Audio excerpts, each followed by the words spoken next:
जय गुरुदेवाय नमः। जय राधे श्याम। आज हम आपको सुख सागर से छठे स्कंद का 11वां अध्याय सुनाएंगे। इंद्र और वृत्रासुर का युद्ध तथा वृत द्वारा धर्म विवेचन। श्री सुखदेव जी कहते हैं, हे राजा परीक्षित, इस प्रकार दैत्यों का स्वामी वृत धर्म की बातें कहता ही रहा, किंतु भय से भागते हुए उसके दैत्य सैनिक उसकी बात पर कुछ भी ध्यान न दें, भागते ही रहे और पीछे से देवता उन्हें खदेड़ खदेड़ कर मारते ही रहे।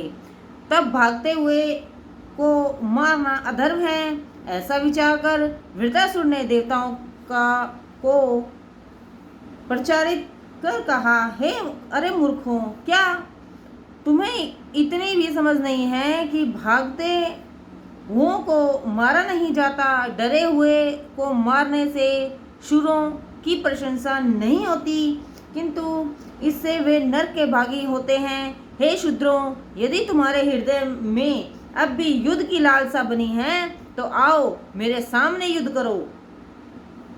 क्या तुम लोग मरकर अब यही गांव में ही सुख लेना चाहते हो और अब बैकुंठ में रहना अच्छा नहीं लगता? मेरे सामने आए नहीं कि एक एक को कच्चा चबा जाऊंगा। ऐसा कहकर जो वृत्रासुर ने एक घोर गर्जन की तो उसे सुनकर देवतागण पृथ्वी पर ऐसे ही गिर पड़े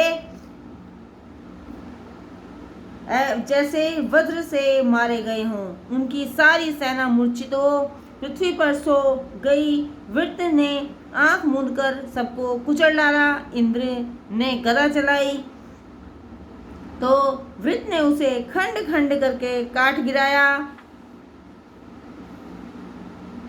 साथ ही उनके वाहन ऐरावत को भी उसके कपोल स्थल में बड़ी गहरी चोट मारी।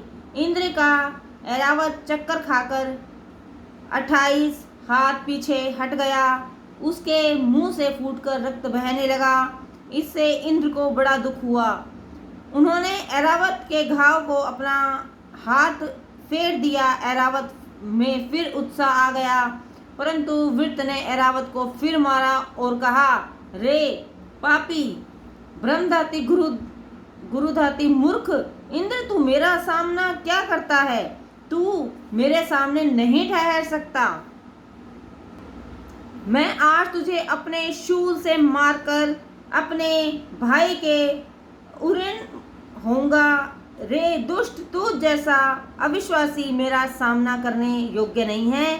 क्यों रे नीच, तूने ही तो मेरे भाई को विश्वास में डालकर फिर उसका सिर काट डाला है। कहाँ तो तूने उसे आत्मज्ञानी ब्राह्मण और निष्पाप समझ उसे अपना गुरु बनाया और उससे यज्ञ की दीक्षा ली और फिर उसे मार डाला। रे निर्लज, इससे लज्जा, लक्ष्मी और दया तीनों ही दूर हैं। फिर तू किस मुख से दैत्यों की निंदा करता है?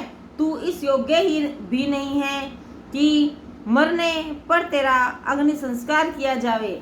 तू यह न समझना कि दैत्य भाग गए, मैं अकेला ही तेरे और तेरी सेना के लिए पर्याप्त हूँ। चला, अस्त्र क्या देखता है? अपना अमोघ वज्र मुझ पर चला कि जिसे विष्णु की धृति के हड्डियों से विश्वकर्मा द्वारा बनवाकर मुझे मारने के लिए तुझे दिया है। फिर क्या शंका करता है? जिधर विष्णु है उधर ही विजय, लक्ष्मी और गुण है। मुझे तो केवल एक सकर्षण भगवान का भरोसा है। ऐसा कहकर परम प्रतापी वृत्रासुर ने संकर्षण भगवान की एक परम सुंदर स्तुति की और अंत में कहा कि हे प्रभु, मैं यही चाहता हूँ कि निरंतर आपको ही देखता रहूं। जय गुरुदेवाय नमः। जय राधे श्याम।